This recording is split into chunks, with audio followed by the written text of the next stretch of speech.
Believe it or not, I end up talking to people about the Lord of the Rings books a lot, and something that's often brought up are the songs. Some people love them. I mean, they're an essential part of the Tolkien experience. Or, far more often, people are left asking, why? Why do these characters keep bursting into song? Is it acceptable if I just skip over all the songs? Tolkien's inclusion of poetry, music, and verse in what is otherwise a pretty standard epic fantasy novel are one of the most contentious parts of his writing. I've talked to a lot of die-hard Lord of the Rings fans who still struggle with the desire to just skip them to get on to the real story. And, you know, I'll readily admit that I too have skipped a song before, and they're just not going to be to everyone's taste.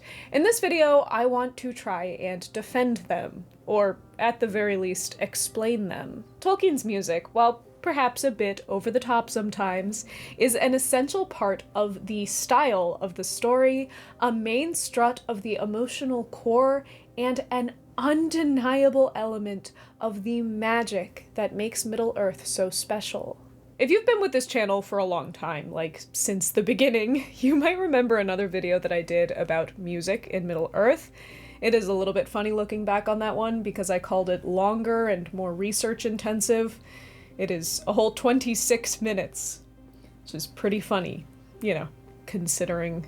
Anyway, this video is going to cover some common ground with that video, but it's also going to cover it from a very different angle, so feel free to stick around if you've already seen that one. And if now you're considering going back and watching that one, I can't say I'd recommend it, because thank God my production quality has increased significantly in the last 2.5 years, so watch at your own risk. In the realm of modern epic fantasy literature, Tolkien's songs and poems stick out like a sore thumb. I mean, you don't exactly see Brandon Sanderson stopping the action for a quick jazz number. If he wanted to write a song, he would have gotten on Spotify. But this clear division between written prose and poetry and music wasn't always so clear-cut. Back before the widespread use of the printing press, making books was laborious, time-consuming, and expensive. You had to copy each of them out by hand, and the mass-market paperback book was a far-off dream. Still, stories found a way, and they spread through the oral tradition, by word of mouth. And for longer, more complex stories,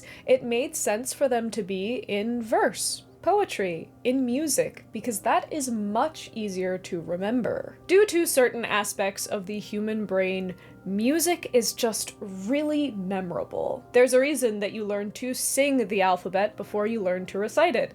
And if you're anything like me, there's a reason you still sing it to yourself these days when you're trying to alphabetize something. So it was that Beowulf, the Epic of Gilgamesh, and the Odyssey were all written in verse, to be performed out loud, likely with the accompaniment of music. This was obviously easier to memorize, but it also gave them an entirely new dimension with which to tell this story. Word choice, rhyme, rhythm, the music, all of these were used to better and more clearly convey the story to an audience. For much of history, music and storytelling were one in the same. This all changed with the advent of the printing press and the popularization of the novel. The written word, rather than the spoken or sung word, became the dominant mode of storytelling, and so prose took the place that poetry had once held. But we never forgot the old way of doing things, and this idea of the musical epic or the poetic story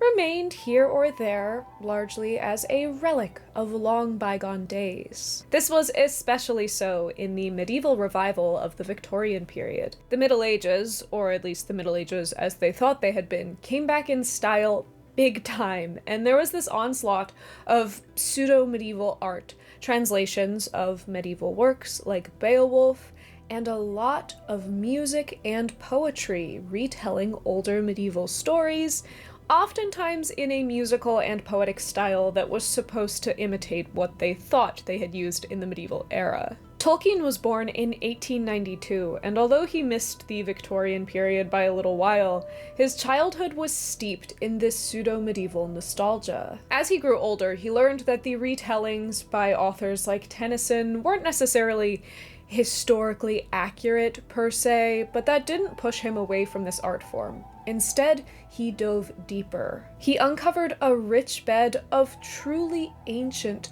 poetic, musical storytelling, and it is from this that his stories grew. Especially in Tolkien's earliest works, the line between prose and poetry was hair-thin. Inspired by his ancient predecessors, Tolkien used poetry as a storytelling tactic. He used rhyme, he used meter, wrapping his new stories in the garb of the old. Tolkien would eventually transition into mostly writing prose, and his bigger poetic works remain largely unfinished. But this deep understanding and respect for the poetic musical traditions of the past stuck with him, I would say, through his entire life. This means that it was not at all difficult for him to flip from writing prose to adding in poems, as he does often in The Lord of the Rings and The Hobbit. But despite how many people skip over it, this music isn't incidental, and one of the primary purposes that it serves is world building. The songs and music performed by each of the different races of Middle-earth communicate some essential things about who they are. Hobbits, for example, seem to have a song for everything. They have walking songs, dancing songs, drinking songs, even bathing songs. Songs of excitement, songs of nostalgia, and most of their music revolves around the concept of home. They began to hum softly, as hobbits have a way of doing as they walk along, especially when they are drawing near to home at night. With most hobbits, it is a supper song or a bed song, but these hobbits hummed a walking song, though not, of course, without any mention of supper and bed. Home is behind, the world ahead, and there are many paths to tread, through shadow to the edge of night, until the stars are all alight. Then world behind and home ahead, we'll wander back to home and bed. Mist and twilight, cloud and shade, away shall fade, away shall fade. Fire and lamp and meat and bread, and then to bed, and then to bed. The fact that the hobbits already had a song locked and loaded to capture this feeling, this precipitous moment between home and the world, tells us so much more about who they are and what they value than a simple conversation or internal monologue ever could. The verse itself is short and jaunty, tightly rhyming, but still very evocative in its brevity. Hobbits sing the kind of songs that anyone could memorize and recite no matter how many pints of ale they've downed. It's drinking songs, it's walking songs, even lullabies. Okay, I don't think Tolkien actually wrote any Hobbit lullabies, but you won't be needing a song to fall asleep to with the help of this video's sponsor, Helix Sleep. Helix has premium mattresses customized to fit your needs, conveniently shipping directly to your door with free shipping in the US. Your mattress is going to come rolled up in a box, and it's super easy to set up, especially if you have a friend to help. And if you're a little iffy about not being able to try out a mattress before you buy it, Helix gives you a 100-night sleep trial, meaning that you can sleep on this thing for like 3 months just to make sure you love it. Helix mattresses include a 10-year warranty, and they offer flexible payment plans and financing options. The Helix lineup includes 20 unique mattresses, with everything from their award-winning Luxe and Ultra Premium Elite to the Helix Plus for big and tall sleepers, and the Helix Kids, specifically designed for kids' growing bodies. You can use the Helix Sleep Quiz to match you with the perfect mattress based off of your sleep preferences and body type. I'm a side sleeper who really likes to nest into a very soft mattress, and they paired me with the Sunset Luxe, which is so soft but provides just the perfect amount of support. And just in case you were worried, I did let the boys try it out, and they were big fans. They told me so. I'll be honest with you guys, I've been sleeping on the $200 mattress that I bought in college for like 6 or 7 years now, and I cannot explain how much of a difference it makes to have an actually high-quality, supportive mattress. If you want to try out a Helix mattress, now is the perfect time. Their Black Friday sale is running now for a limited time. Visit helixsleep.com/JessOfTheShire and use my promo code HelixPartner27 to get 27% off your Helix mattress purchase, plus 2 free pillows and receive a free bedding bundle with a Luxe or Elite order. That link is right down there in the description if you want to check it out and start sleeping better. Thank you so much to Helix for sponsoring this video, and thanks to all of you for checking out my sponsors. The music of the Hobbits is made all the more special by comparing it to the music of, say, the elves. Their songs are much more grand. They are yearning and lyrical, with far longer lines and more complex rhyming structures. Their songs use the Elvish language, or at the very least, Elven names, sharply contrasting to the incredibly familiar jargon of Hobbit music. In Lothlorien, as they're discussing Elvish history, Legolas volunteers this song. "Do you hear the voice of Nimrodel?" asked Legolas. "I will sing you a song of the maiden Nimrodel, who bore the same name as the stream beside which she lived long ago. It is a fair song in our woodland tongue, but this is how it runs in the western speech." In a soft voice, hardly to be heard amid the rustle of the leaves above them, he began, "An elven maid there was of old, a shining star by day. Her mantle white was hemmed with gold, her shoes of silver grey. Beside the falls of Nimrodel, by water clear and cool, her voice as falling silver fell into the shining pool. Where now she wanders none can tell, in sunlight or in shade, for lost of yore was Nimrodel, and in the mountains strayed." The purpose of elf song could not be more different to hobbit song.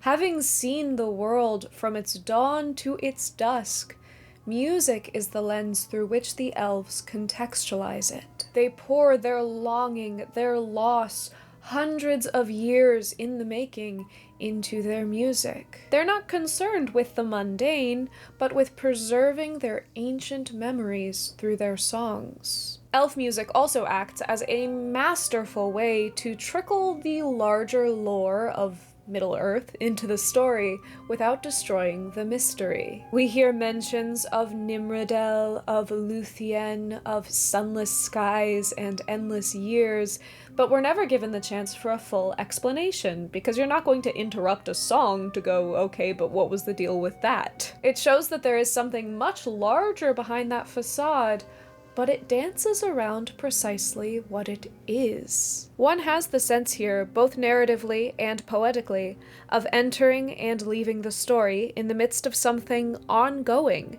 that stretches back to distant past and forward to a time in the future.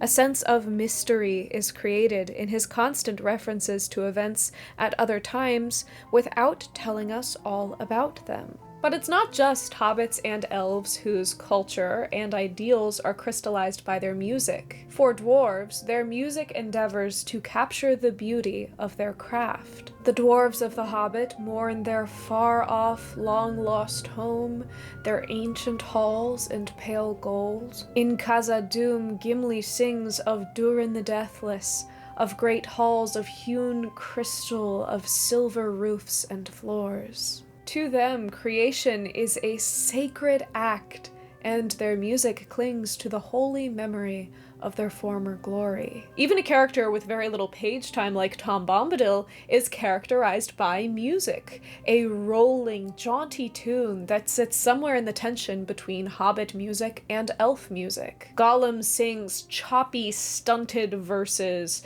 filled with really visceral words about bare bones and meat, a cruel mockery of hobbit music. Even the Barrow-wights are given an ominous tune. Cold be hand and heart and bone, and cold be sleep under stone, never more to wake on stony bed, never till the sun fails and the moon is dead. The inclusion of verse allows Tolkien to operate on a completely different dimension of storytelling, using verse and rhyme to shape his stories in the same way that Homer and the Beowulf poet have been doing for hundreds of years. The historicity of this storytelling style really comes into play with the humans, especially the humans of Rohan. Their culture was generally inspired by Anglo-Saxon warriors, to whom music was something sacred. It was the warrior's greatest hope and honor to be memorialized through song, set into the collective storytelling memory. Music was history. It was honor. It was the imagination and memory of a full people spanning generations and geography. And Tolkien memorializes and utilizes this concept through the music of Rohan. Looking upon the Golden Hall, Aragorn explains, "The raising of this house is but a memory of song, and the years before are lost in the mist of time. Now they call this land their home, their own, and their speech is sundered from their northern kin." Then he began to chant softly, in a slow tongue unknown to the elf and dwarf. Yet they listened, for there was a strong music in it. Aragorn translates this poem to the common tongue. "Where now the horse and the rider? Where is the horn that was blowing? Where is the helm and the hauberk, and the bright hair flowing?" This line is a deliberate nod to the real-world historical poem, The Wanderer. The only existing copy that we have of The Wanderer comes from the Exeter book, which dates roughly to the 10th century. But it's hypothesized that The Wanderer itself is probably much older. And yet, despite the fact that this is hundreds and hundreds of years old, it still is written with a distinct sense of longing for days that in their time were ancient. The original text reads, "Hwe quom merg, hwe quom mago, hwe quom mathumifa, hwe quom simbala yesitu, hwe sindon zeledreamas." In modern English, "Where is the horse gone? Where the rider? Where the giver of treasures? Where are the seats at the feast? Where are the revels in the hall?" I find it fascinating that this already ancient text was written with such a vocal longing for the times that already came before. It echoes this bone-deep, bittersweet nostalgia that probably drew many of us to The Lord of the Rings in the first place. This poem and the culture and poetry and music found in Rohan indicates that perhaps this longing is an indelible trait within humanity. Through the music of each of these races and people, Tolkien reaches back through time to different poetic contexts and styles to place each of these races in their time and place. He uses the universality of poetry and music to connect us to these characters no matter how fantastical they may be. But music isn't just culture. As the story progresses, it becomes key to the expression of emotion. Just like in a musical, a song can act as a moment outside of time, when everything stops and a character is given the time and place to process and express what they're feeling. Now, does the world work like musicals? Probably not, but Middle-earth isn't our world, and this deliberate act of fantasy, of giving the characters time and space to express and explore their emotions, becomes key to the emotional development of the story as it continues. In The Hobbit and the beginning of The Fellowship, I admit that Tolkien kind of overdoes the music. The hobbits probably didn't need to sing all of those walking songs and bathing songs. Still, this frivolous use of music goes to show just how carefree our characters are. Of course they're gonna sing. What else are they gonna do? There's nothing more important going on. But as the tone of the tale darkens, songs become fewer and farther between.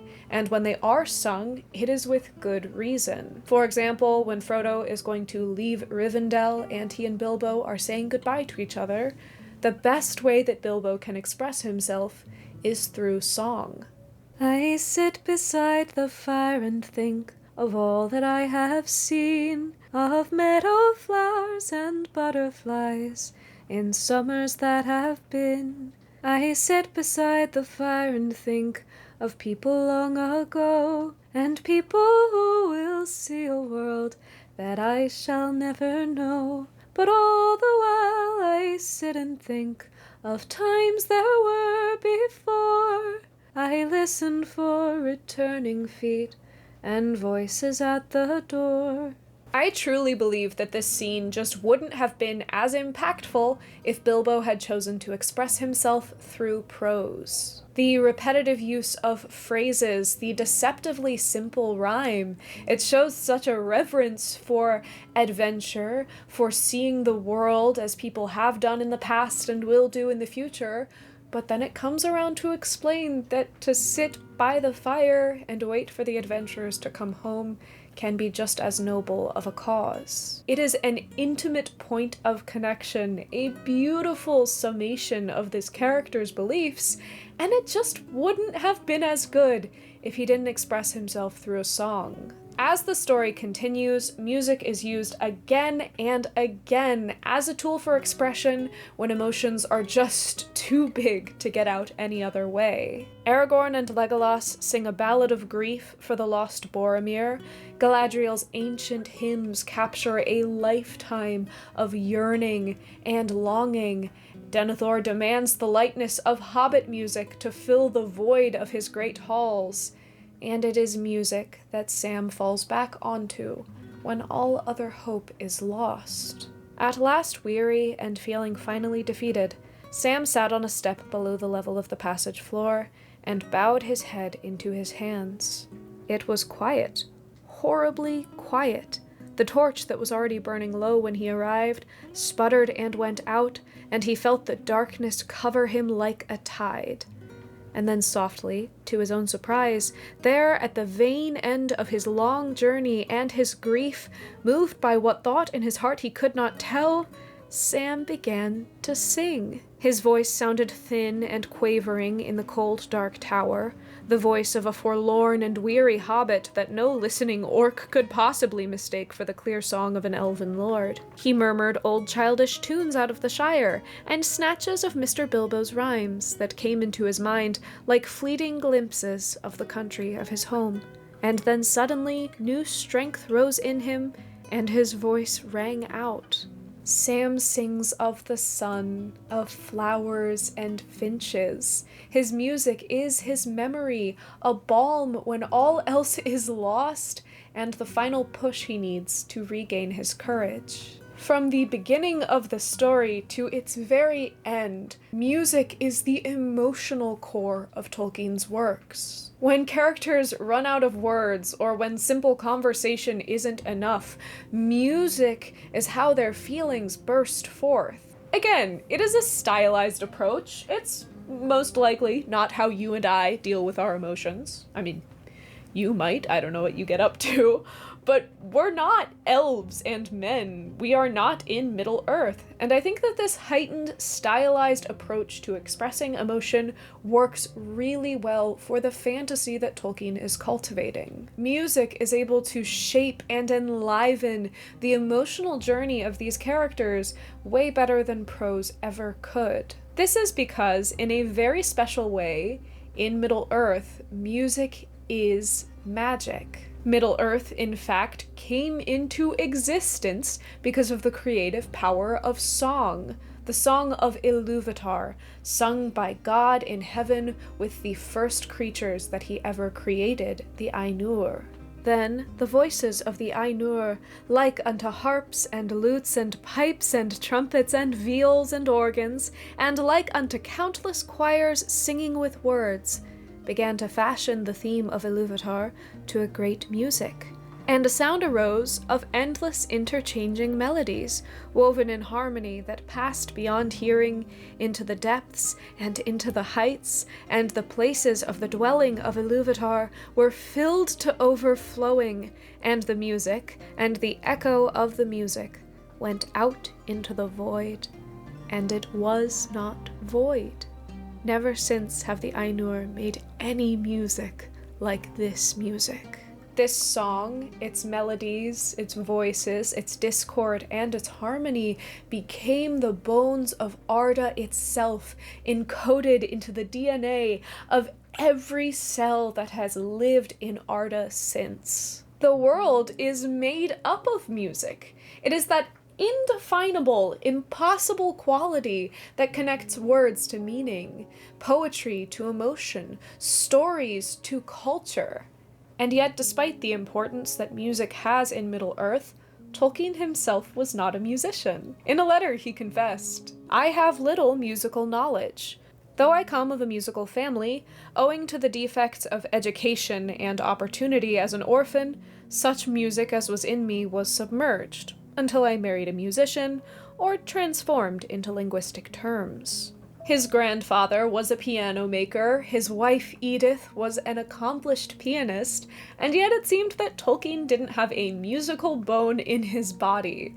But this only made his fascination with the power of music grow. Anyone who can play a stringed instrument seems to me a wizard worthy of deep respect. I love music, but have no aptitude for it, and the efforts spent on trying to teach me the fiddle in youth have left me only with a feeling of awe in the presence of fiddlers.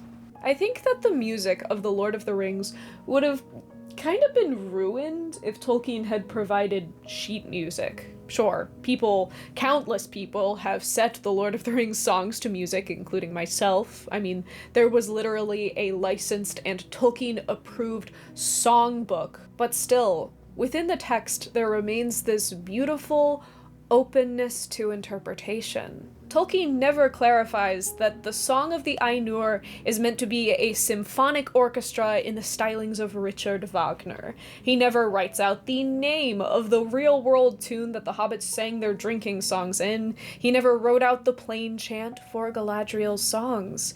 The interpretation of the music is left up to the reader. It acts as this extra step, a veil between the text and the reader's mind that sparks immersive fantasy in an incredibly unique way. Music suggests the possibility of another reality, a world or universe more beautiful, more harmonic, more brilliant than ours. The simple fact of its sound makes music lift the veil of the supernatural, the divine, the alien, or the occult world it originates from, making audible a fragment of that other world. The untouchable ephemerality of music, its ability to crystallize a feeling, a moment, the voice of a people, is one of the things that binds the Lord of the Rings together. It contextualizes it into the ancient storytelling tradition, displaying beautifully how the past is more alive and more present in our lives than we might ever believe. There is something about Tolkien's choice to include actual music within the text of The Lord of the Rings that has just inspired so many people to make music inspired or based off of The Lord of the Rings. I'm going to have to do an entirely separate video on music inspired by The Lord of the Rings because there is a lot of it, but it is such a rich and thriving tradition to either set Tolkien's words to music or just to create music that is inspired by The Lord of the Rings, and that's going to be a really fun topic to explore. So if you have any favorite Tolkien-based or inspired artists, drop them in the comments below so that I can check them out for that. Give this video a like because it really helps the channel out, and consider subscribing if you want to come back here every single week. If you would like to support me beyond that, my Patreon is linked in the description if you want to check it out, but just being here every week to watch my videos is already so much support, and I am so grateful. We have built a beautiful community here, and I am consistently blown away by just how kind, considerate, and thoughtful the people that I've found to watch my videos are. So thank you so much for joining me this week and every week, and I hope that you have a very happy, hobbity day.